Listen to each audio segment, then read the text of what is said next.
When you're writing a care plan, everything begins with identifying a priority nursing diagnosis. Hi, and welcome to the UWorld Nursing Channel. My name's Rebecca, and I'm a nurse here at UWorld. The care plan is built around the nursing diagnosis, so let's walk through the process. First, you start with a thorough assessment, collecting both subjective data, like what the client tells you, and then also objective data, including vital signs, lab values, and your own observations. Once you have that information, you'll cluster it into patterns. For example, shortness of breath, low oxygen saturation, and the use of accessory muscles. Those all point to a respiratory issue.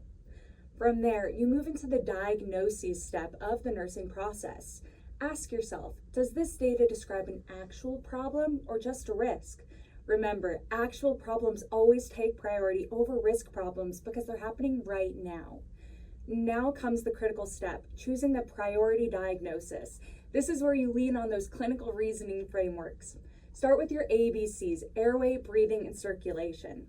If oxygenation is impaired, that comes first. Then use Maslow's hierarchy, physiological needs before safety or psychosocial concerns. And finally, think about safety and risk reduction. Which problems, if you ignore it, could cause the most harm? Once you've identified the priority diagnosis, the rest of your care plan stems from it. You'll set a SMART goal, which are specific, measurable, attainable, reasonable, and timely goals. You will choose evidence-based interventions that address the diagnosis directly.